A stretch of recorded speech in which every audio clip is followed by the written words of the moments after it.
Et si je vous disais qu'il existe une philosophie antique qui peut vous rendre invulnérable face aux aléas de la vie? Un système utilisé par des empereurs, des esclaves, des généraux et des entrepreneurs pendant plus de 2000 ans pour maintenir leur sérénité au milieu du chaos. Ce n'est pas de la magie, c'est le stoïcisme. Et au cours des 7 prochaines minutes, vous découvrirez comment ces principes simples peuvent transformer radicalement votre perception du monde. Partons pour la Grèce et la Rome antique, mais pas pour une leçon d'histoire ennuyeuse. Nous allons y chercher des outils pratiques pour l'esprit. Le stoïcisme a vu le jour à Athènes, mais a connu son véritable essor à Rome, grâce à 3 figures étonnamment différentes. Sénèque, le richissime conseiller du cruel empereur Néron, Épictète, un ancien esclave devenu l'un des plus grands maîtres, et Marc Aurèle, l'homme le plus puissant du monde, empereur de Rome. Si cela a fonctionné pour eux, à leur époque mouvementée, cela fonctionnera certainement aussi pour nous. Alors, par où commencer cette initiation simplifiée au stoïcisme? Par l'idée maîtresse, celle qui est au cœur de tout. C'est sans doute l'outil le plus puissant et le plus simple à la fois que les stoïciens nous aient légué. Ils l'appelaient la dichotomie du contrôle. Imaginez votre vie sous la forme de 2 cercles. L'un est petit, mais très lumineux. C'est le cercle de votre contrôle. À l'intérieur de ce cercle se trouvent vos pensées, vos jugements, vos décisions et vos actions. Et c'est tout. C'est votre empire personnel où vous êtes le souverain absolu. Autour de lui s'étend un cercle immense et sans limite, celui de tout ce qui vous échappe. L'opinion des autres, les embouteillages, la météo, le passé, les événements mondiaux. Les stoïciens expliquent que toutes nos angoisses et nos souffrances naissent lorsque nous tentons, par la force, de faire entrer des éléments du cercle extérieur dans le cercle intérieur. Nous nous énervons contre un embouteillage, comme si notre colère pouvait le faire disparaître. Nous nous inquiétons des critiques, comme si nos préoccupations pouvaient y forcer autrui à changer d'avis. C'est aussi futile que d'essayer de contrôler le vent. C'est inutile et épuisant. Le secret de la sérénité est de concentrer toute votre attention et tous vos efforts uniquement sur votre petit cercle, non pas sur ce qui vous arrive, mais sur la façon dont vous y réagissez. Voilà votre seule et véritable force. Voyons maintenant comment cela fonctionnait concrètement. Prenons l'exemple du stoïcien le plus emblématique, Marc Aurèle. Imaginez un instant, c'était l'empereur de Rome, l'homme le plus puissant de la planète. On pourrait croire qu'il pouvait absolument tout contrôler à sa guise. Mais il était plus sage. Il savait parfaitement qu'il ne pouvait contrôler ni les trahisons au Sénat, ni la peste qui dévastait l'Empire, ni les barbares aux frontières. Que faisait-il alors? Chaque nuit, assis dans sa tente glaciale en pleine campagne militaire, il écrivait. Il tenait un journal intime que nous connaissons aujourd'hui sous le titre de Pensées. Ce n'était pas un livre destiné au public, mais un dialogue avec lui-même. Il se répétait sans cesse « Ta mission n'est pas de vaincre tous tes ennemis et de changer le monde. Ta mission est d'être une bonne personne ici et maintenant, de réagir aux événements avec courage, justice et sagesse. » Il ramenait constamment son attention sur son cercle d'influence intérieure. Si l'homme le plus influent de son époque voyait la force dans la maîtrise de soi plutôt que dans le contrôle du monde, peut-être y a-t-il là une leçon pour nous aussi, n'est-ce pas? Passons maintenant de l'empereur à son conseiller Sénèque. Contrairement à Marc Aurèle, qui trônait au sommet du pouvoir, Sénèque, lui, se trouvait dans une position bien plus précaire. Il était l'un des hommes les plus riches de Rome, un dramaturge renommé et un homme politique influent. Mais il avait un problème bien particulier.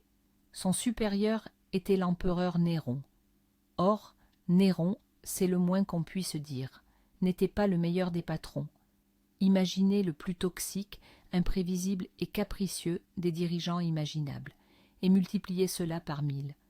Chaque jour, Sénèque se rendait au travail sans savoir s'il serait loué ou exécuté. Que pouvait-il contrôler dans cette situation? Sûrement pas les accès de colère de Néron, ni sa paranoïa. Sénèque ne pouvait contrôler que lui-même, ses réactions, ses conseils, sa dignité. Il enseignait que les événements extérieurs, même la menace de mort d'un tyran, ne peuvent atteindre notre citadelle intérieure si nous ne le permettons pas nous-mêmes. sa vie fut un entraînement extrême à la maîtrise de soi. Et ces leçons sont toujours d'actualité pour tous ceux qui sont confrontés à des personnes difficiles ou au stress au travail. Et maintenant, descendons des sphères du pouvoir aux profondeurs de la société pour faire la connaissance du troisième grand stoïcien, Épictète. Son histoire est sans doute la plus extraordinaire. Épictète était un esclave. Il ne possédait rien, pas même son propre corps. La légende raconte que son cruel maître, un jour, dans un accès de colère, se mit à lui tordre la jambe. Épictète remarqua calmement « Fais attention, tu vas la casser ». Le maître continua, et l'os se brisa. Épictète ajouta simplement « Je te l'avais dit ». Il ne cria pas, ne pleura pas, ne supplia pas. Pourquoi ? Parce qu'il avait compris depuis longtemps le grand secret stoïcien. Son corps pouvait être enchaîné, sa jambe brisée, il pouvait être vendu ou même tué. Tout cela relevait du cercle extérieur, hors de son contrôle. Mais son esprit, ses jugements, ses choix, restaient, eux, absolument libres. Il a prouvé que l'on pouvait être esclave à l'extérieur, mais un roi à l'intérieur. Épictète a montré que la véritable liberté ne dépend pas des circonstances extérieures. Elle est un état d'esprit. Et si un ancien esclave a pu trouver la liberté dans de telles conditions, alors qu'est-ce qui nous empêche de la trouver face à nos propres défis quotidiens ? Mais attendez un instant. Après toutes ces histoires d'empereurs et d'esclaves gardant leur sang-froid face à la mort, une question légitime vous vient peut-être à l'esprit. Les stoïciens ne sont-ils pas ces individus au visage de marbre qui répriment toutes leurs émotions et agissent comme des robots ? C'est l'une des plus grandes idées fausses sur le stoïcisme, et c'est ce qui en décourage beaucoup. Démystifions ce mythe tout de suite. Les stoïciens n'appellent pas à être insensibles. Ils prônent la raison. Imaginez que vos émotions sont des voyants lumineux sur le tableau de bord de votre vie. La colère, la peur, la tristesse, elles ne s'allument pas pour rien. Elles vous donnent des informations cruciales sur ce qui se passe. La personne lambda, quand le voyant colère s'allume, appuie immédiatement sur l'accélérateur et se met à crier. Le stoïcien, lui, voit ce voyant et se dit « Un instant, calme-toi. Quelle est la cause de ce signal? Ma réaction est-elle justifiée? Va-t-elle m'aider à résoudre le problème ou ne fera-t-elle que l'aggraver? Le but n'est pas de briser le tableau de bord pour ne plus voir ses voyants. Le but est de devenir un conducteur expérimenté qui comprend la signification de ces signaux et qui prend une décision éclairée plutôt que de céder aveuglément à la première impulsion. Alors, comment devenir un pilote aguerri de ses émotions? Les stoïciens possédaient tout un arsenal d'exercices pratiques pour l'esprit. Et l'un des plus célèbres, mais aussi le plus intimidant à première vue, est la préméditation des mots, ou, comme nous dirions aujourd'hui, la visualisation négative. Ça sonne sombre, n'est-ce pas? Mais en réalité, c'est un outil incroyablement puissant pour trouver la sérénité. Voici comment cela fonctionne. Chaque matin, avant de commencer votre journée, prenez quelques minutes et imaginez sereinement ce qui pourrait mal tourner, sans paniquer, juste comme une éventualité. Vous pourriez être en retard à une réunion importante. Votre ordinateur pourrait tomber en panne. La personne sur qui vous comptiez pourrait vous faire défaut. Vous pouvez même imaginer perdre quelque chose de plus précieux, votre emploi, votre santé, un être cher. Pourquoi faire cela? Les objectifs sont doubles. Premièrement, vous vous préparez mentalement aux difficultés possibles, et si elles surviennent, cela ne vous prendra pas au dépourvu. Vous aurez déjà un plan, et l'impact émotionnel sera atténué. Deuxièmement, et c'est le plus important, après une telle préméditation, vous ouvrez les yeux et constatez que rien de tout cela n'est encore arrivé. Votre ordinateur fonctionne, vos proches sont à vos côtés, et vous commencez à apprécier ce que vous avez beaucoup plus intensément. C'est un vaccin contre le stress et un puissant remède contre la complaisance. Si l'exercice précédent vous a semblé un peu ardu, le prochain, en revanche, vous offrira une sensation d'ampleur et de clarté. Il s'appelle le regard d'en haut. Il s'agit en substance d'une méditation guidée que Marc Aurèle lui-même pratiquait pour faire face au fardeau de la gouvernance de l'Empire. Faites-le mentalement dès maintenant. Imaginez que vous décollez de votre chaise et que vous vous élevez. Vous voyez votre pièce, puis votre maison, votre ville, tout rapetisse. Vous montez plus haut, vous voyez votre pays comme une tache sur une carte, puis la planète entière, une petite bille bleue et blanche dans l'obscurité silencieuse. Mais ne vous arrêtez pas. Volez plus loin, au-delà de la Lune et de Mars, au-delà de notre système solaire, jusqu'à ce que la Voie lactée ne soit plus qu'une spirale lumineuse parmi des milliards d'autres galaxies semblables. Et maintenant, de cette hauteur vertigineuse, essayez de penser à votre problème, à cette dispute qui vous tracasse, à cette tâche au travail qui vous stresse. Qu'en est-il d'elles? Elles ont disparu. Elles sont devenues si minuscules qu'elles en sont invisibles. Cet exercice n'est pas une façon d'échapper à vos problèmes, c'est une façon de percevoir leur vraie dimension.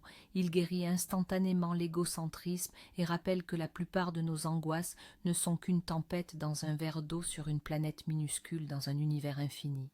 Très bien, nous avons appris à nous concentrer sur ce qui est en notre pouvoir et à regarder les problèmes avec une perspective cosmique. Mais sur quoi faut-il se concentrer exactement? Quel est le but ultime du stoïcien? C'est là que nous abordons une autre idée révolutionnaire qui pourrait de prime abord sembler un peu désuète. La vertu est le seul bien. Qu'est-ce que cela signifie? Les stoïciens ne prônaient pas de vivre dans la pauvreté ou de renoncer au succès. Ils disaient la santé, l'argent, une bonne réputation, ce sont des choses agréables.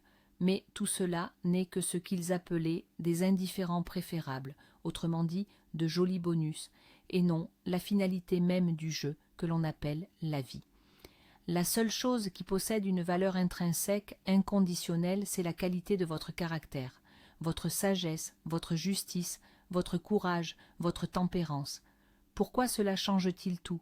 Parce que cela déplace votre estime de soi vers le domaine où elle est entièrement sous votre contrôle.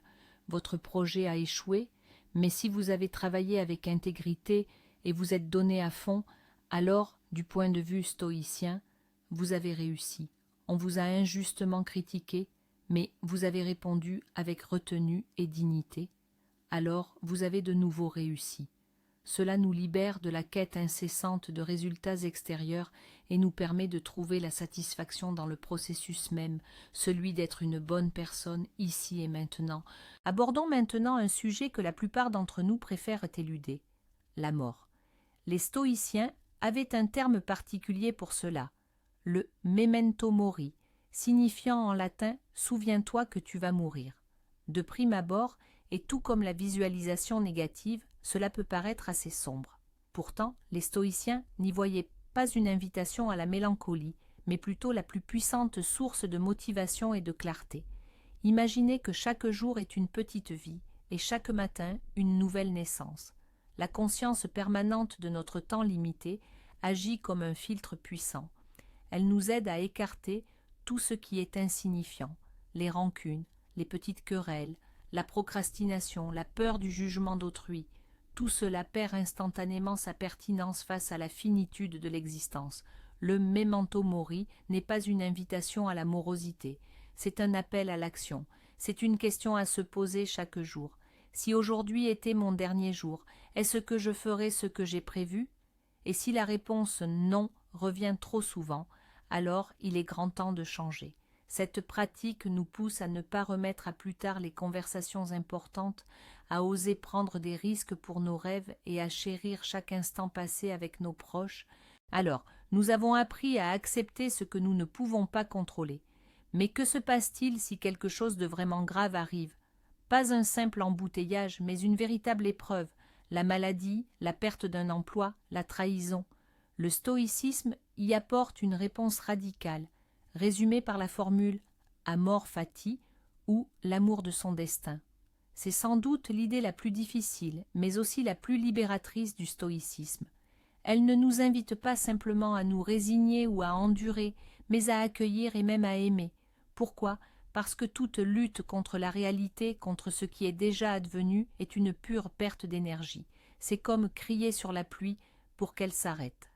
L'amor fati n'est pas une résignation passive, c'est une acceptation active, c'est se dire « soit c'est arrivé, je ne peux pas changer le passé, mais je peux accepter ce fait comme une nouvelle donne, comme les nouvelles règles du jeu, et agir en conséquence au mieux de mes capacités. » Cela transforme la victime des circonstances en architecte de sa propre réaction.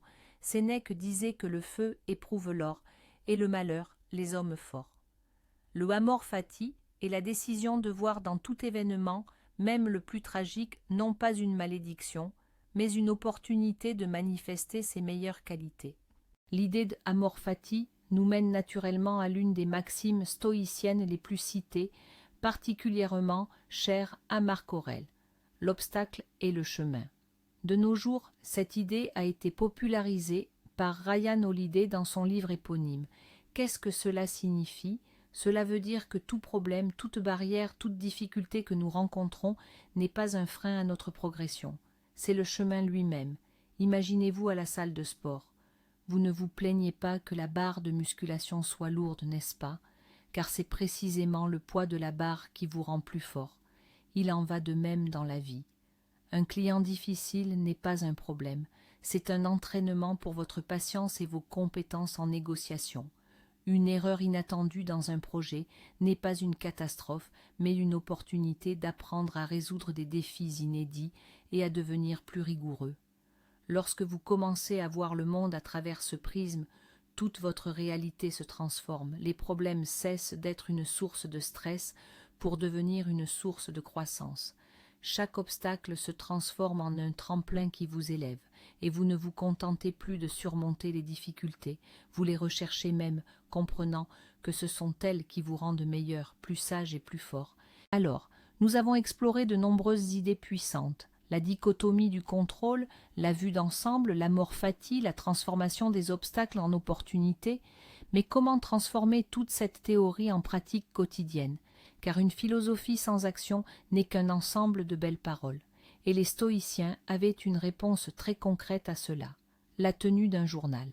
Mais pas n'importe quel journal où vous décrivez simplement les événements de la journée. C'était un journal stoïcien spécifique, conçu comme un outil pour entraîner l'esprit. Le matin, le stoïcien prenait quelques minutes pour se préparer à la journée à venir. Il se posait des questions. À quelles difficultés pourrais-je être confronté aujourd'hui ? Quelle personne désagréable pourrais-je être amené à côtoyer ?